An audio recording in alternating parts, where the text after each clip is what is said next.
Top headlines से प्रस्तुत करता है राजयोग पेंट्स, खुशियां आपकी, रंग हमारे।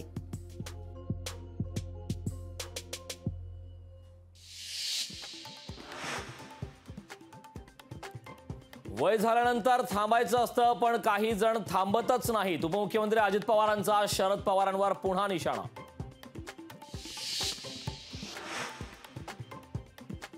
बापाला रिटायर्ड करायचं नसतं, बाप म्हणजे घरातला ऊर्जा स्त्रोत। जितेंद्र आव्हाड यांचं अजित पवारांना प्रत्युत्तर।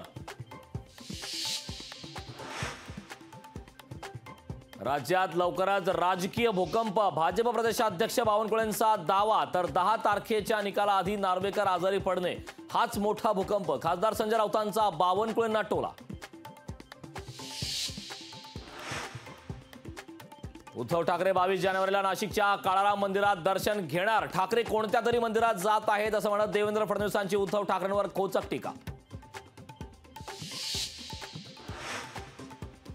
जरांगेंच्या नेतृत्वाचं स्वागत केलं पाहिजे, आमच्या ताटातून आरक्षण नको, हवं तर वेगळ्या ताटासाठी आम्ही मदत करू। प्रकाश आंबेडकरांची मराठा आरक्षणावर प्रतिक्रिया।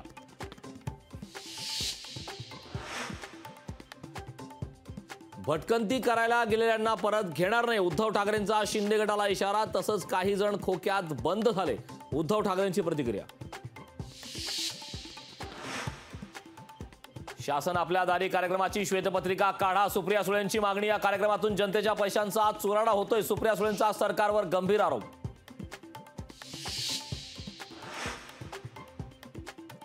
अजित पवार गटाच्या बॅनरवर नवाब मलिकांचा फोटो, फोटोबद्दल फडणवीसांना विचारा। सुप्रिया सुळेंचं वक्तव्य, मलिकांबाबतची माझी पक्षाची भूमिका सारखी। फडणवीसांचं सुळेंना प्रत्युत्तर। लोकसभेसाठी मनसेच्या संभाव्य उमेदवारांची चर्चा, संभाव्य 14 उमेदवारांची यादी लोकशाही मराठीकडे। शिवडी नावाशेवा सिलिंगमुळे रायगडचं वाटोळं होणार, आता रायगडच्या जमिनीवर अनेकांचा डोळा। राज ठाकरे यांची सरकारवर जोरदार टीका।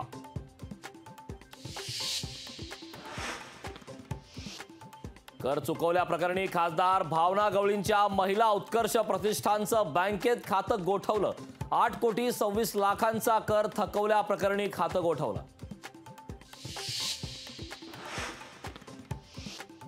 सोलापुरात हिंदू जन आक्रोश मोर्चा दरम्यान दुकानांवर दगडफेक, चिथावणीखोर वक्तव्य केल्याप्रकरणी आमदार नितेश राणे, टी राजा यांच्यावर गुन्हा दाखल।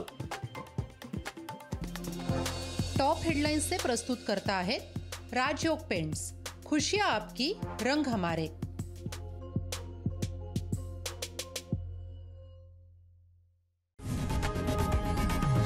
लोकशाही मराठी, ऐका, पहा, जागरूक रहा।